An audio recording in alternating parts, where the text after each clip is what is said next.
بسم اللہ الرحمن الرحیم۔ السلام علیکم۔ ہیلتھ دیسی حکیم چینل میں آپ کو خوش آمدید کہتا ہوں۔ آج ہم بات کریں گے کہ احتلام غیر طبعی کے اسباب کیا ہیں، وہ کون سے عوامل ہیں جن سے ہمیں احتلام ہو جاتا ہے۔ موجودہ زمانہ میں غیر طبعی احتلام کے اسباب و وسائل اس قدر زیادہ ہو گئے ہیں کہ کسی بھی نوجوان کا ان سے اپنے آپ کو بچا لینا لوہے کے چنے چبانے سے کم نہیں، جن کی تفصیل حسب ذیل ہے۔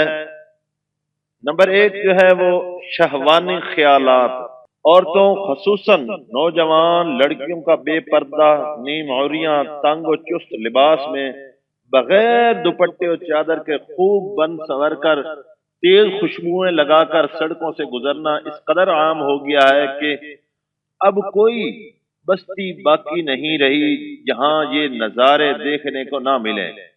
ان کو دیکھ کر نوجوان لڑکوں کے ذہن پر ہمہ وقت شہوانی خیالات کا غلبہ احتلام کی شکل میں ظاہر ہوتا ہے۔ ٹی وی سینما، بلو فلمیں دیکھنا اور جنسی رسائل پڑھنا بھی اس میں شامل ہے۔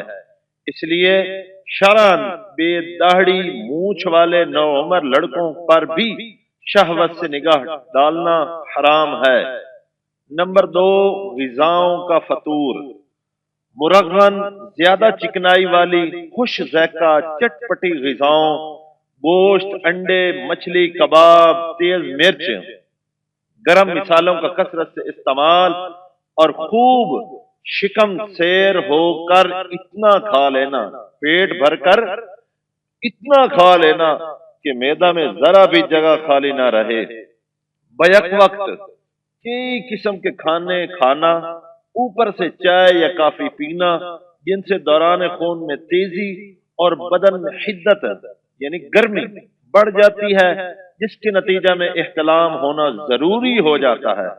زیادہ گرم کھانا بھی مضر صحت ہے۔ نمبر تین، محرک و مہیج اشیاء کا استعمال، جیسے شراب، کافی، قہوہ، چائے، پان، مسالے، کوکا کولا جیسی دیگر مشروبات کے بے تحاشا استعمال سے نظام تناسل میں ہیجان پیدا ہو کر شہوانی خواہشات کا طوفان امنڈ کر احتلام کی شکل میں ظاہر ہوتا ہے۔ ایسے ٹونک جن میں الکحل کی مقدار زیادہ ہو، ان کے استعمال سے بھی گریز کریں۔ نمبر چار، جسمانی صفائی کی کمی۔ عام جسمانی صفائی سے غفلت اور گندے لباس کا استعمال بھی کسی حد تک احتلام کا ذمہ دار بن سکتا ہے۔ جلد اور اچھی طرح غسل نہ کرنے سے بدن کا پسینہ اور آلات تناسل سے خارج ہونے والی ایک خاص رطوبت جو صفائی میں لاپرواہی سے بدبودار اور متعفن ہو کر جنسی اعضاء میں تحریک پیدا کرتی ہے۔ عضو کے ارد گرد بالوں، موئے، زیر ناف کا جلد صاف کرتے رہنا بھی ضروری ہے۔ ہر ہفتہ یا کم از کم 10-15 دن میں ایک بار تو ضرور ہی صاف کر لیا کریں۔ نوٹ: احتلام کے مریضوں کو زیادہ گرم پانی سے بھی غسل نہیں کرنا چاہیے۔ سردی کے موسم میں بہت ہی ہلکے گرم اور گرمی کے موسم میں ٹھنڈے پانی سے غسل کرنا چاہیے۔ نزلہ و زکام کے ڈر کے سبب گرم پانی سے غسل کرنے والوں کی عادت بدلنے کا طریقہ ہم آگے بتائیں گے۔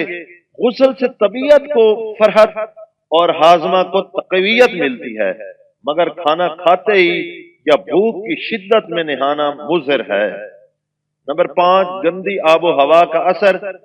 تنگ و تاریک مکانوں اور تھوڑی سی جگہ میں بہت سے آدمیوں کا رہنا، صاف ہوا اور سورج کی دھوپ روشنی سے محرومی اور آکسیجن کم ملنے سے بھی احتلام ہونے لگتا ہے۔ جن کمروں میں صاف ہوا داخل ہونے اور خراب ہوا نکلنے کا نظام یعنی کراس نہ ہو، وہاں رات کو سونے سے گریز کرنا چاہیے۔ ایسی جگہوں پر رہنے والوں کو صبح صاف ہوا میں چہل قدمی ضرور کرنا چاہیے۔ نمبر 6، جسمانی یا دماغی محنت کی زیادتی۔ ہر انسان کو دنیا میں رہ کر جس طرح محنت مشقت کرنا ضروری ہے، اسی طرح اس میں توازن اور تناسب قائم رکھنا بھی ضروری ہے۔ جو لوگ بے تحاشا 15 16 بلکہ 18 گھنٹہ تک محض زیادہ کمائی کی غرض سے مہینوں اس طرح محنت کرتے ہیں کہ نہ کھانا وقت پر، نہ سونا وقت پر، نہ ان کے پاس تفریح تباہ کا کوئی نظام، تو ایسے لوگ بھی احتلام کے مریض بن جاتے ہیں۔ جوان آدمیوں کو کم از کم 8 گھنٹے سو کر صبح اٹھنا، صاف ہوا میں ٹہلنا، دوپہر کے کھانے کے بعد تھوڑی دیر لیٹنا اور رات کا کھانا کھا کر تھوڑی دیر ٹہلنا ضروری ہے۔ نمبر 7، سونے کے وقت ذہنی ہیجان۔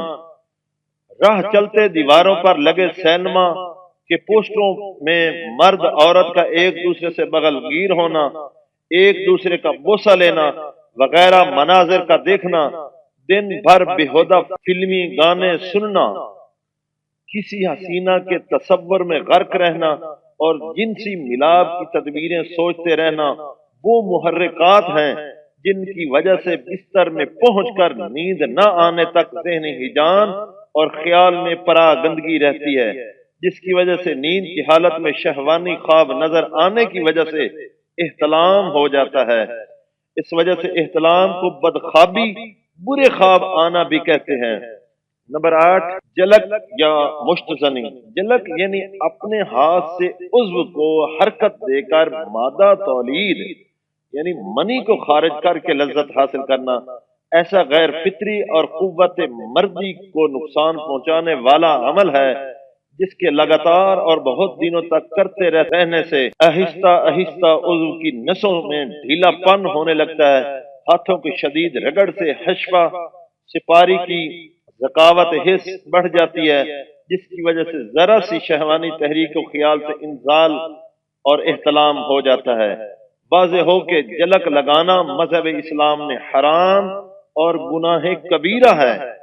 بعض غیر مسلم مصنفین نے جو لکھا ہے کہ جلک لگانے سے صحت کا کوئی نقصان نہیں پہنچتا بلکہ غلط، جھوٹ اور بکواس ہے۔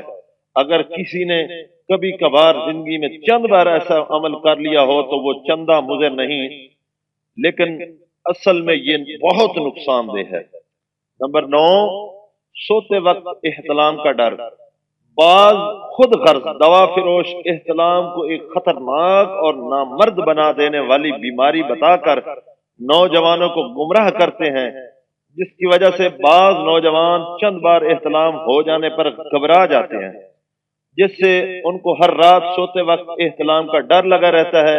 اس غلط سوچ اور بے بنیاد اندیشے کا ان کے خیالات پر منفی اثر مرتب ہونے سے احتلام ہو جاتا ہے۔ بلا وجہ کی فکر اور اندیشے بھی مضر صحت ہوتے ہیں جن کو فوراً دل سے نکال دینا چاہیے۔ تو میں امید کرتا ہوں دوستو کہ آپ کو میرا آج کا یہ ٹیوٹوریل اچھا لگا ہوگا اور اس سے آپ کو ایک مفید نالج ملا ہوگا۔